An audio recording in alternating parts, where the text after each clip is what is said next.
unfortunately no shortage of evil people out there, and today we are talking about just 10 of them. Get ready to dive into the dark, cold depths of reality as we count down the top 10 scariest criminals you've never heard of. Starting off this list in our number 10 spot, we have Luis Garavito. Luis gained a nickname from the media of the Beast, and I think that's a great indication of the nature of his atrocious crimes. He is said to be one of the worst serial killers in the entire world, and it is believed that his victim count is up in the 300s range, which is absolutely shocking. He confessed to 147 crimes, and he was found guilty on 139 of those counts, which put his sentence at 1,853 years. But here's the thing, this trial took place in Colombia, where he lives, and there is a law, or was a law, which puts the maximum sentence to 30 years. He was sentenced in 1999, meaning there's really only a few years left of this sentence. He also had years taken off of his sentence because he assisted police in the search to recover some of the victims' bodies, which means that just this year, in 2023, he is eligible for parole.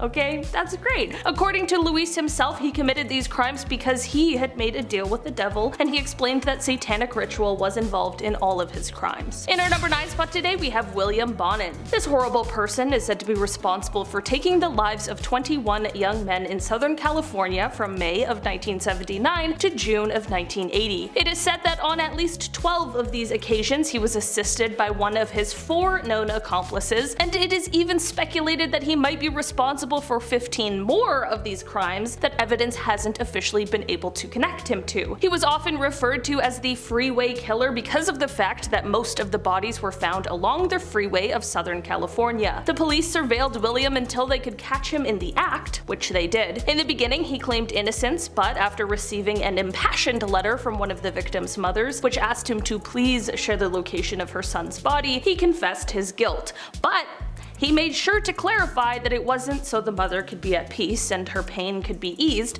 No, of course not. Instead, he said, quote, "I was dying for a hamburger and I knew if I went out with the cops, they would get me a hamburger." Right, just gonna take a moment and let that sink in. At his first trial, the prosecutor described him as, quote, "the most arch-evil person who ever existed." William was convicted on 14 of his crimes and was sentenced to death. He spent 14 years on death row before his sentence was carried out in 1996. In our number 8 spot today, we have Robert Hansen. Robert is often referred to as the Butcher Baker, and his story truly is horrific. He is one of the most prolific serial killers in Alaska's history because for over a decade he would kidnap women and bring them into the wilderness where he would then stalk them like prey. The reason he got away with his crimes for so long is because outside of these horrifying crimes, he was just a soft-spoken baker. Robert was heading to church by day and prowling the streets by night. What led to the downfall of this horrible monster was a badass named Cindy Paulson, who was able to escape from Robert and was sure to leave evidence behind. She then went to authorities and told them what happened, and this led to a search warrant for Robert's property, which is where all the evidence they needed lied. Robert is believed to have taken the lives of at least 17 women, and in 1983 he was sentenced to 461 years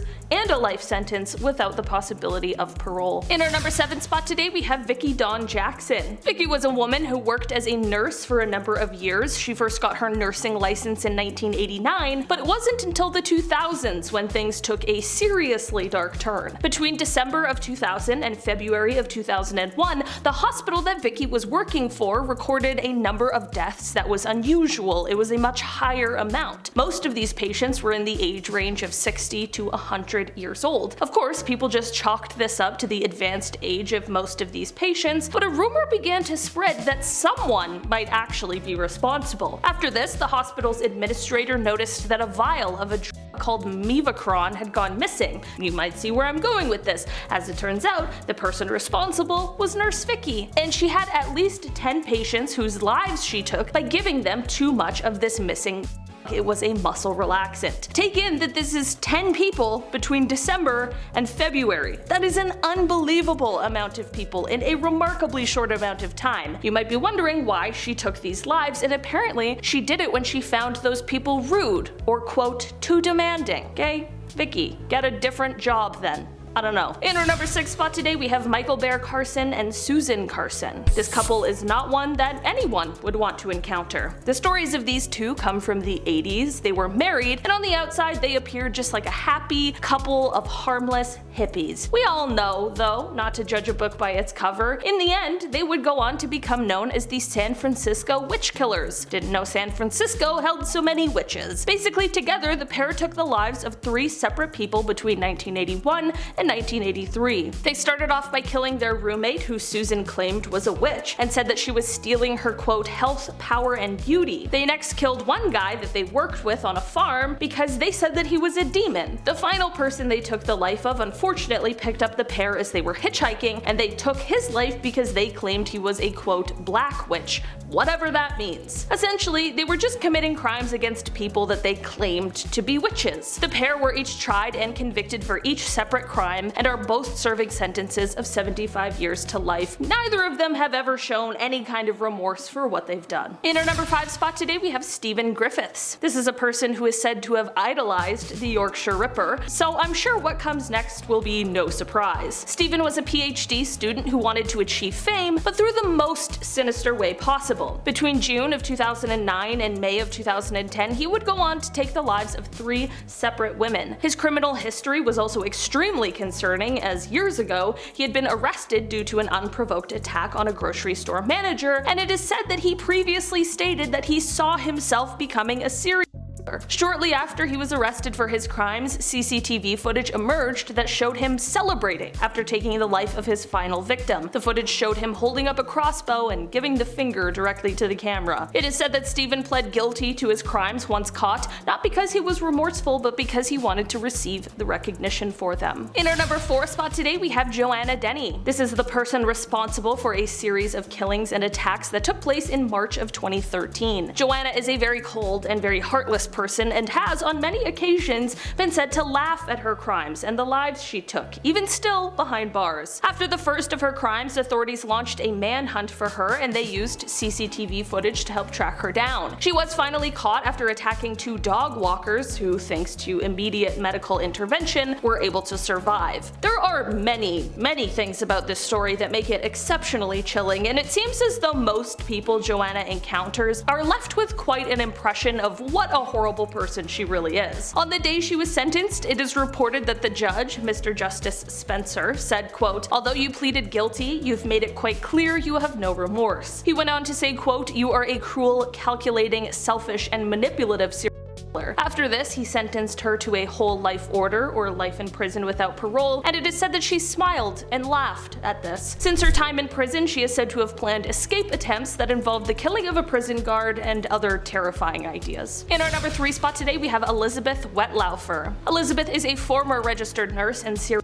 who is responsible for taking the lives of 8 and attempting to take the lives of another 6 senior citizens who were under her care. With a total of 14 victims that either passed away or were harmed by her actions, she is now one of the worst serial killers Canada has ever seen. And not to mention how she was doing these things to vulnerable people that she was supposed to have devoted her life to taking care of. Her first victim who passed away was James Silcox, who was 84 in 2007 and was a World War II veteran. She committed her crimes by injecting insulin into her patients. In September of 2016, Liz ended up entering herself into a drug rehabilitation program at the Center for Addiction and Mental Health, which is located here in Toronto. It was here that she ended up confessing to her horrific crimes. Of course, the staff at the hospital notified the proper authorities, and she was subsequently arrested, and she gave police a 2-hour confession. She admitted to knowing what she did was wrong, but she also just said that she had urges she couldn't control. She stated that, quote, "God or the devil or whatever wanted me to do it." In the end, she was sentenced to life in prison, but because of the way that the Canadian system works, she will at some point be eligible for parole, and hopefully denied. Alright? In our number 2 spot today, we have Kevin Davis. The story behind this killer is truly one of the most disturbing things I have ever heard in my entire life. Kevin Davis was 18 years old when he took the life of his own mother. It seems as though there was some sort of conversation beforehand that had made him upset, which of course is never a good enough reason to do something like this, but there are details about this crime I wish that I could just unlearn. In an interview with police, he gives them an extremely detailed account of basically everything that happened and seems to show